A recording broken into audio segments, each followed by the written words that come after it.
ਸਤਿ ਸ਼੍ਰੀ ਅਕਾਲ। ਲੋਕ ਰਾਣਾ ਚੈਨਲ ਪੰਜਾਬੀ ਦਾ ਖਾਸ ਪ੍ਰੋਗਰਾਮ ਖਬਰਾਂ ਟੌਪ ਦੀਆਂ ਦੇ ਨਾਲ ਜੁੜੇ ਸਾਰੇ ਦਰਸ਼ਕਾਂ ਨੂੰ ਜੀ ਆਇਆਂ। ਮੈਂ ਗੁਰਜਿੰਦਰ ਸਿੰਘ ਪੰਗੂ ਤੇ ਮੇਰੇ ਨਾਲ ਅੱਜ ਫਿਰ ਦੀਪਕ ਕੁਮਾਰ ਰੋਹਤਕ ਤੋਂ ਜੁੜੇ ਨੇ। ਦੀਪਕ ਜੀ, ਬਹੁਤ ਬਹੁਤ ਸਵਾਗਤ ਤੁਹਾਡਾ। धन्यवाद। सत श्री अकाल वीर जी।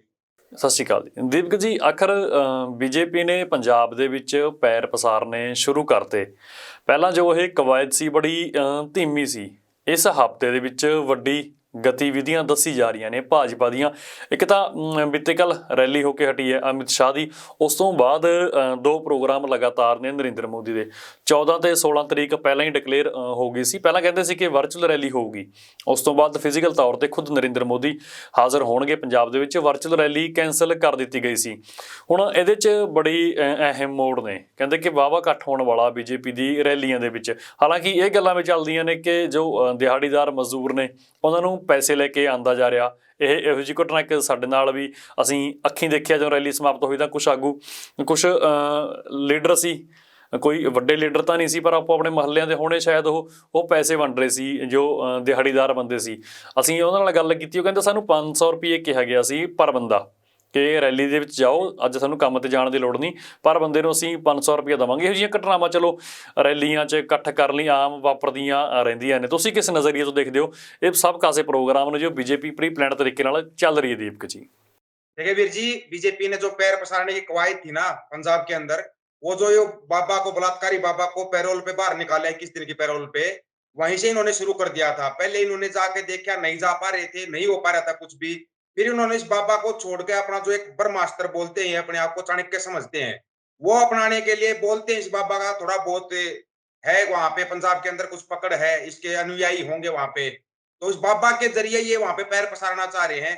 और रैली सिर्फ पंजाब के अंदर नहीं वीर जी, चाहे उत्तर प्रदेश में हो या कहीं पर भी इनकी रैली हो, पैसे देकर ही लोगों को लेके आते हैं। ये हरियाणा में भी रैलियां हमने देखी हैं, पर उत्तर प्रदेश में रैली है, वहां पर पैसे देने के बाद भी लोग नहीं आ रहे हैं। वहां पर तो दूसरे टाइप का माहौल हो गया है कि लोग लठ मार मार के भगा रहे हैं बीजेपी के मंत्रियों को। इसलिए वहां पर कोई आने के लिए तैयार नहीं है, कहीं हमारे सिर में लठ ना लग जाए। पैसे तो मिलेंगे नहीं, लठ और लगेंगे। और ऐसा ही करती है पंजाब में भी, ऐसे ही करेंगे। रैलियां जो इनकी होंगी वहां पर देखना पैसों वाली भीड़ मिलेगी, पंजाब के बंदे नहीं मिलेंगे, बाहर से आई हुई भीड़ मिलेगी।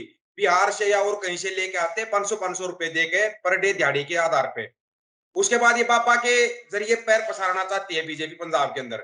लेकिन पंजाब की जनता ने अब की बार एक मन बना रखा है कि बीजेपी को ही नहीं आने देना है, और चाहे कुछ भी हो जाए, क्योंकि भुगता है अभी पंजाब की जनता ने, ताजा भुगता है और भुगत रहे हैं। चाहे वो गुरु की बेअदबी हो या सिंगों को जो जेल में डाला हुआ वो हो, 13 महीने तक बॉर्डर के ऊपर बैठ के गए हैं वो है, 720 साथियों के शहादतें हैं, कुछ भी नहीं भूली है पंजाब की जनता। और इसका वोट की चोट से जवाब लेगी पंजाब की जनता ਜੀ, ਮੈਨੂੰ ਲੱਗਦਾ ਕਿ ਇਲੈਕਸ਼ਨ ਤਾਂ ਚਲੋ ਥੋੜੇ ਦਿਨ ਰਹਿ ਗਏ ਨੇ ਪੰਜਾਬ ਦੀ ਵਿਧਾਨ ਸਭਾ ਦੀ ਇਲੈਕਸ਼ਨ ਨੂੰ। ਮੈਨੂੰ ਲੱਗਦਾ ਕਿ ਬੀਜੇਪੀ ਦੇ ਜੋ ਵੱਡੇ ਪ੍ਰੋਗਰਾਮ ਨੇ, ਵੱਡੀ ਯੋਜਨਾਵਾਂ ਨੇ, ਲੱਗਦਾ ਕਿ ਬੀਜੇਪੀ ਇਲੈਕਸ਼ਨ ਤੋਂ ਬਾਅਦ ਪੰਜਾਬ ਦੇ ਉੱਤੇ ਬਾਜ਼ ਅੱਖ ਰੱਖ ਕੇ ਜ਼ਰੂਰ ਚੱਲੂਗੀ। ਦੀਪਕ ਜੀ बिल्कुल आंख है इनकी, पूरी आंख है इनकी पंजाब के ऊपर। वो इसलिए आई जो ये आंदोलन हुआ था ना अभी, जिस आंदोलन का पूरी दुनिया में डंका बजा था, इसकी शुरुआत पंजाब से हुई थी। पंजाब ने बहुत महीने पहले से इसकी एक स्ट्रेटजी बना रखी थी अपनी, उसी के आधार पर पंजाब के अगुवा चले थे। बाद में हरियाणा भी साथ में जुड़ गया, उत्तर प्रदेश भी जुड़ गया, राजस्थान भी जुड़ गया। लेकिन इनकी नजर ये है कि जो पंजाब के अंदर से जो एक विरोध का सुर उठता है ना, वो पूरी मजबूती के साथ पूरा देश एक साथ खड़ा होता है। अभी भी पूरे देश की निगाह पंजाब की जनता के ऊपर है वीर जी, इसमें कोई शक वाली बात नहीं है। जो बोल रहे हैं ना बड़ा आंदोलन होगा, बड़े आंदोलन की शुरुआत भी पंजाब से ही होगी, और नजर भी पंजाब के ऊपर है, और बीजेपी की भी नजर पंजाब के ऊपर है। कैसे भी करके वो पंजाब में एक बार अपने पैर जमा ले और वहां की जनता को दबा दे। जैसे इन्होंने दूसरे स्टेटों में दबाया हुआ है, ऐसे जनता को दबा देंगे, जनता उठ नहीं पाएगी। पंजाब की जनता सबसे ज्यादा संख्या में थी अब की बार बॉर्डर के ऊपर, और इसीलिए ये आगे का देखते हुए इनको पता आंदोलन तो दोबारा फिर होगा, क्योंकि किसान का भला तो हुआ नहीं है, कर्ज माफी नहीं हुई है, एमएसपी गारंटी नहीं मिली है, ना ही जो केस वापसी थी वो भी नहीं हुई है। ऊपर से टैनी मिश्रा के लड़के को दे दी, जमानत दे दी, और जो किसान जेल में बंद है उनकी जमानत याचिका खारिज कर दी। किसान का भला कभी नहीं करेंगे, किसान मजदूर का ये अपना भला देख रहे हैं, और इनको पता है अगर पंजाब को नहीं दबाया तो बहुत बड़ा आंदोलन होगा, जो कि शुरुआत पंजाब से ही होनी है उसकी। ਨਹੀਂ, ਦੇਖੋ ਜ਼ਮਾਨਤ ਵਾਲੇ ਮਾਮਲੇ ਤੇ ਵੀ ਕਿਸਾਨ ਆਗੂਆਂ ਦਾ ਕਹਿਣਾ ਕਿ ਅਸੀਂ ਸੰਘਰਸ਼ ਕਰਾਂਗੇ ਇਸ ਗੱਲ ਦੇ ਉੱਤੇ ਵੀ ਕਿ ਇਨਸਾਫ ਨਹੀਂ ਕਿਸਾਨਾਂ ਨੂੰ ਮਿਲਿਆ ਹੈਗਾ। बिल्कुल भी नहीं मिल रहा है। या अपना अमरजीत भुल्लर है, अपने पंजाब के चंडीगढ़ हाई कोर्ट के वकील है। उन्होंने याचिका लगाई थी किसानों की जमानत याचिका, उनको खारिज करके 22 तारीख की डेट दे दी उनको, अगली डेट दे दी। और एक जो जिसका सबको पता था, सरेआम वीडियो है, हर चीज का एविडेंस है, वो मिश्रा के लड़के ने गाड़ी चढ़ाई थी किसानों के ऊपर, जिसमें 4 किसानों की मौत हो गई थी। गाड़ी चढ़ाते होगा वीडियो, उनको जमानत दे दी गई। उनके लिए जज बोलता है कि इनका ध्यान कहीं और था, इनको नहीं पता ड्राइवर ने गाड़ी चढ़ा दी होगी। मतलब मामले को रफा दफा कर रहे हैं उसके को, और किसानों को 302 की धारा लगा के जेलों के अंदर डाल रहे हैं। ये इंसाफ किसान को और मजदूर को नहीं मिलता कहीं पर भी, ये सबको पता है। उस इंसाफ की लड़ाई फिर लड़नी पड़ेगी, ये भी पता है। लेकिन उससे पहले बीजेपी चाहती है कि कैसे ना कैसे करके एक अपना एक पैर जमा ले पंजाब के अंदर, 10-20 सीटें आ जाए जोड़ तोड़ करके, कैसे भी एक बार ये सत्ता में आना चाहते हैं। इनको सत्ता की भूख है, सत्ता के कुर्सी के सिवाय कुछ दिखाई नहीं देता इनको। अगर इनको इतनी कुर्सी प्यारी नहीं होती ना, तो ना तो ये बाबा को छोड़ते, जो बाबा को छोड़ेगा पैरोल पे, ना ही टैनी मिश्रा के लड़के को छोड़ेगा ना। यू उत्तर प्रदेश के अंदर पंडितों की वोट लेने के लिए उस मिश्रा के लड़के को छोड़ा गया है। ये था ओके। इनका सबसे बड़ा सवाल, और इस सवाल का सबके पास जवाब भी, हाँ, उसी के लिए इन्होंने छोड़ा है। किसान को मजदूर को क्या है, 2 बार राजी बोलेंगे वो फिर झंडे उठा लेगा, लेकिन अब की बार ऐसा नहीं होगा। अब की बार जो पंजाब की जनता ने, उत्तर प्रदेश की जनता ने जो मन बनाया हुआ है ना, वो मन नहीं टूटेगा वीर जी इतनी जल्दी। ਦੇਖੋ ਆ ਵੀ ਹੈ, ਤੁਸੀਂ ਉੱਤਰ ਪ੍ਰਦੇਸ਼ ਦੀ ਯੂਪੀ ਦੀ ਗੱਲ ਕੀਤੀ। ਯੂਪੀ ਪੋਲਿਟਿਕਸ ਤੇ ਪੰਜਾਬ ਦੀ ਰਾਜਨੀਤੀ ਤੇ ਇੱਕ ਪ੍ਰਭਾਵ ਪਾਉਣਾ ਚਾਹੁੰਦੀ ਹੈ ਬੀਜੇਪੀ, ਪਰ ਕਹਿੰਦੇ ਕਿ ਇਸ ਵਾਰ ਦੀਆਂ ਵਿਧਾਨ ਸਭਾ ਚੋਣਾਂ ਦੇ ਵਿੱਚ ਬੀਜੇਪੀ ਦੇ ਪੈਰ ਨਹੀਂ ਲੱਗ ਰਹੇ। बिल्कुल भी नहीं लगेंगे। आप देखना उत्तर प्रदेश अब ये अपने आप आ गई, जो गोदी मीडिया बोल रही थी ना 300 पार बीजेपी उत्तर प्रदेश के अंदर, अब वो गोदी मीडिया बोल रही है 150 या 180 सीटें। और जैसे ही चुनाव खत्म होते होते देखना है 100 से नीचे आएंगे। अगर गोदी मीडिया नहीं दिखाएगी ना, अब की बार ये दहाई का आंकड़ा पार नहीं कर रहे हैं, सैकड़ों में जाने का कोई मतलब ही नहीं है। 70 या 80 सीटों पर सिमटेगी अब की बार बीजेपी उत्तर प्रदेश के अंदर।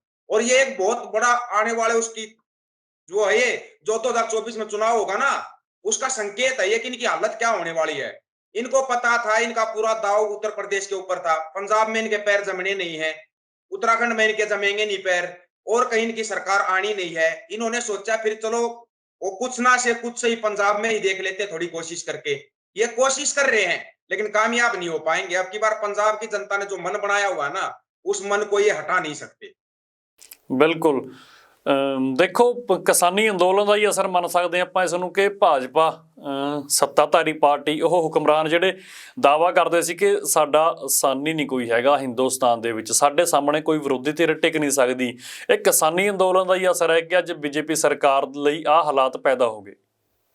बिल्कुल, ये किसान आंदोलन से पहले ये किसी को कुछ नहीं समझते थे, भला ये बोलते थे हमारे को वोट चाहिए ही नहीं। इन्होंने क्या किया, कभी गुजरों को अलग करके तोड़ा, कभी यादवों को अलग से तोड़ा, कभी जाटों को अलग से मारे, अलग अलग करके मार रहे थे ये। लेकिन जैसे ये आंदोलन हुआ और इसमें जो कट जो एक साथ जुड़ा है ना, उसमें सभी सभी जातियों के, सभी धर्मों के लोग जुड़ गए। बातचीत जब करी तब जाके पता लगा कि बीजेपी ने पूरे देश को बर्बाद किया हुआ है। और फिर जगह जगह पे जाके पंचायतें की, लोगों को जागरूक किया। आप जैसों ने भी अपने चैनलों के जरिए बताया, हमारे जैसे भी गांव गांव गए हैं, बताया लोगों को कि ये देश को बर्बाद कर रहे, पूरे देश को बेच दिया इन्होंने। और फिर वो लोगों के सामने आता चला गया जो इन्होंने बेचा हुआ था। इन्होंने किया कुछ भी नहीं, देश में बेच सब कुछ दिया इन्होंने। वो उसको सामने आने के बाद इस आंदोलन का ये असर हुआ है कि अब लोग खड़े होकर सवाल करते हैं बीजेपी के मंत्रियों से कि आपने क्या किया 5 साल में। इनके पास कोई जवाब नहीं है। ਬਿਲਕੁਲ, ਪਰ ਕਹਿੰਦੇ ਬੀਜੇਪੀ ਸਰਕਾਰ ਕਿਸਾਨਾਂ ਦੇ ਲਈ ਵੱਡੇ ਪ੍ਰੋਗਰਾਮ ਲੈ ਕੇ ਚੱਲ ਰਹੀ ਹੈ, ਕੋਈ ਰਾਹਤ ਦੇ ਸਕਦੀ ਹੈ ਕਿਸਾਨੀ ਨੂੰ ਭਾਜਪਾ ਗਵਰਨਮੈਂਟ? कोई भी राहत नहीं देगी वीर जी। आप भी यही हो, हम भी यही हैं। अगर ये कोई भी राहत ले, बगैर कहे कृषि मंत्री बोल रहा नहीं नहीं 3 कानून नहीं आएंगे। किसी ने पूछा है क्या कानून आएंगे या नहीं आएंगे? तो इनके मन में काला है, ये अंदर से साफ नहीं है, अंदर से काले हैं ये। बाहर से कुछ भी बोले, बोलने को तो पता नहीं इन्होंने कितने बड़े बड़े जुमले बोले हुए, smart city, 15 lakh, bullet train, बड़े बड़े सपने दिखाए हुए थे कि चप्पल वाला हवाई जहाज में चलेगा, ट्रेन में चलने के लायक भी नहीं छोड़ा। ट्रेन का टिकट भी इतना महंगा कर दिया कि ट्रेन में भी नहीं चल सकता आम बंदा। तो इन्होंने तो ये जुमले फेंकते हैं, लेकिन अब जुमलों के बहकावे में जनता आएगी नहीं। जनता को चाहिए काम, काम इन्होंने किया नहीं कुछ। ਜੀ। ਤੇ ਅੱਗੇ ਦੀਪਕ ਜੀ, ਕਿਸਾਨੀ ਅੰਦੋਲਨ ਦੀ ਜਦੋਂ ਅਸੀਂ ਗੱਲ ਕਰਦੇ ਹਾਂ, ਹਾਲਾਂਕਿ ਕਿਸਾਨ ਆਗੂਆਂ ਦੀ ਵਾਰ-ਵਾਰ ਅਸੀਂ ਗੱਲ ਕਰਦੇ ਹਾਂ ਕਿ MSP ਦੇ ਮਸਲੇ ਤੇ ਅਸੀਂ ਬੋਲਦੇ ਹਾਂ। ਬੀਜੇਪੀ ਸਰਕਾਰ ਇਹ ਗੱਲ ਕਹਿੰਦੀ ਹੈ ਕਿ ਅੰਦੋਲਨ ਤਾਂ ਕਰਨ ਦੀ ਲੋੜ ਹੀ ਨਹੀਂ ਹੈਗੀ, ਅਸੀਂ ਕਿਸਾਨਾਂ ਦੇ ਨਾਲ ਸਹਿਮਤੀ ਬਣਾ ਕੇ ਕਿਸਾਨਾਂ ਨੂੰ ਅਸੀਂ ਰਜ਼ਾਮੰਦ ਕਰਕੇ MSP ਦਾ ਮਸਲਾ ਅਸੀਂ ਆਪਸੀ ਆਪਣੇ ਪੱਧਰ ਉੱਤੇ ਸੁਲਝਾ ਲਵਾਂਗੇ। इन्होंने एमएसपी के लिए बोला था कमेटी का गठन करेंगे, यही बोला था वीर जी जब जो फैसला हो रहा था उस समय पे। कमेटी का गठन तो दूर गया, आज तक कहीं पर जिक्र भी नहीं है, कमेटी के नाम का भी जिक्र नहीं है, कमेटी गठन करना तो दूर गया। ये सिर्फ इनको ये था चुनाव से पहले एक बार इनको बॉर्डर से उठा दो और फिर अपने जुमले झूठ बोल बोल के वोट ले लेंगे, फिर सत्ता में आ जाएंगे, 5 साल फिर आराम करेंगे। और हो सकता है अगर अब की बार बीजेपी जीत गई 2024 के बाद कभी चुनाव भी नहीं होगा अपने देश के अंदर। इनकी चाल बहुत लंबी है वीर जी, ये बहुत आगे तक का खेल चुके हैं, पूरे देश को बर्बाद करके ऐसा कर देंगे कि सत्ता में आने वाला ये सोचेगा मैं देश को बचाऊं तो बचाऊं कैसे, समझ में नहीं आएगा, भरपाई नहीं कर पाएगी कोई भी सरकार अगर अब की बार ये आगे है तो। इनका इसीलिए इलाज पहले किया जा रहा है कि जो थोड़ा बहुत देश बचा हुआ, जितना भी बचा हुआ अपने को दोबारा खड़ा कर लेंगे। देश को ये आजादी से पहले के पीछे ले जा चुके हैं, उसको बचाना है तो बीजेपी को भगाना है। ये एक नारा था जो किसान आंदोलन से चला था और ये चलता रहेगा, बीजेपी भगाओ देश बचाओ। ਪਰ ਦੇਸ਼ ਦੇ ਵਿੱਚ ਵਿਰੋਧੀ ਧਿਰ ਕਾਂਗਰਸ ਪਾਰਟੀ ਵੀ ਲੱਗਦਾ ਨਹੀਂ ਕਿ 2 ਟਰਮਾਂ ਹੋਈ ਹੈ, ਦੇਖੋ ਬੀਜੇਪੀ ਦੂਜੀ ਟਰਮ ਹੰਢਾਰੀ ਹੈ ਆਪਣੀ ਹੁਣ। ਕਾਂਗਰਸ ਵਿਰੋਧੀ ਧਿਰ ਲੱਗਦਾ ਨਹੀਂ ਕਿ ਇੰਨੇ ਸਮੇਂ ਦੇ ਵਿੱਚ ਆਪਣੇ ਪੈਰਾਂ ਸਿਰ ਹੋ ਪਾਏ ਹੋ ਮੁਕਾਬਲਾ ਕਰਨ ਬੀਜੇਪੀ ਦਾ। देखिए वीर जी, जो इन्होंने किया था एक राहुल गांधी को पप्पू साबित करने के लिए हजारों करोड़ रुपया बर्बाद किया गया था, जबकि वो एक बहुत पढ़े लिखे और जेंटल लीडर हैं। आपने देखा होगा उन्होंने बहुत पहले बताया था कि प्रधानमंत्री टेलीप्रॉम्प्टर से बोलता है, और वो टेलीप्रॉम्प्टर का जब दुनिया के सामने आया तब दुनिया को पता लगा। उन्होंने 3 महीने पहले बोल दिया था। उन्होंने बहुत सी बातें थी जो बोली हुई थी, भाई ये जो बीमारी आ रही है इसके पहले रोकथाम करनी चाहिए, नहीं की तब तो ये रैलियां करते रहे बंगाल के अंदर, और फिर वो बीमारी से पूरे देश को बर्बाद कर दिया। अर्थव्यवस्था कैसे खराब हुई बीमारी की वजह से। तो ये बहाना बनाते, बहाने बनाने में माहिर है ये। हाँ, कांग्रेस बिल्कुल बैक फुट पे जा चुकी थी, कांग्रेस भी ये समझ चुकी थी कि अब हम विपक्ष के लायक नहीं है।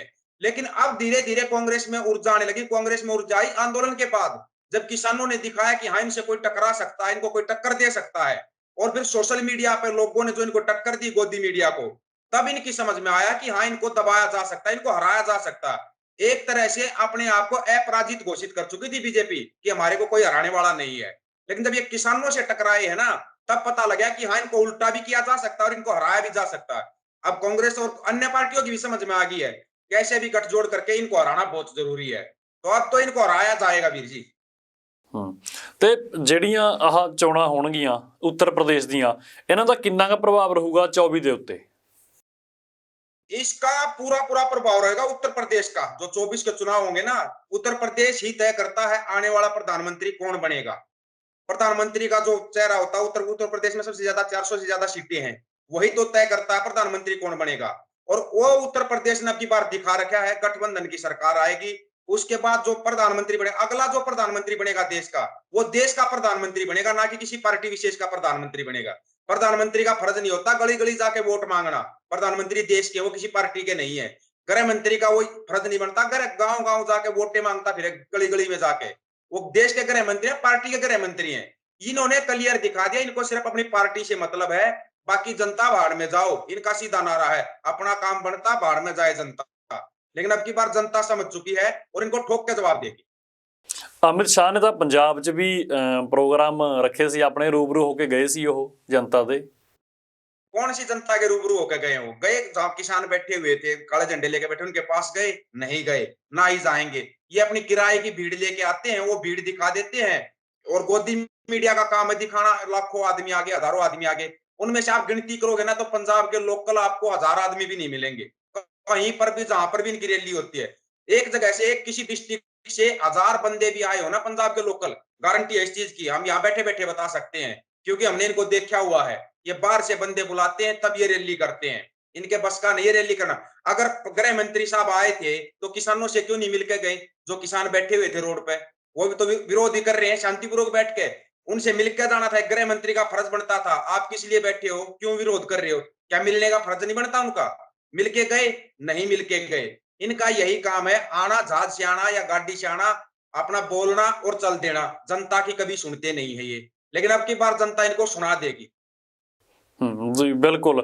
ਦੇਖੋ ਆਹ ਗੱਲ ਤਾਂ ਹੈਗੀ ਹੈ ਕਿ ਜਿਹੜੀ ਜਨਤਾ ਹੁੰਦੀ ਹੈ, ਜਨਤਾ ਵੋਟ ਇਸ ਕਰਕੇ ਸਰਕਾਰ ਨੂੰ ਪਾਉਂਦੀ ਹੈ ਕਿ ਉਹ ਗੱਲਬਾਤ ਸੁਣਨ, ਕੋਈ ਹਾਮੀ ਭਰਨ। ਜਦੋਂ ਦੇਸ਼ ਦੇ ਹੁਕਮਰਾਨ, ਦੇਸ਼ ਦੇ ਸੱਤਾਧਾਰੀ ਲੋਕ ਹੀ ਕਾਰਪੋਰੇਟ ਉਦਯੋਗਪਤੀਆਂ ਦੇ ਪੱਖ ਦੇ ਵਿੱਚ ਖੜਨ, ਫਿਰ ਜਨਤਾ ਤਾਂ ਬੇਹਾਲ ਹੋਊਗੀ ਉਹ ਨਾ।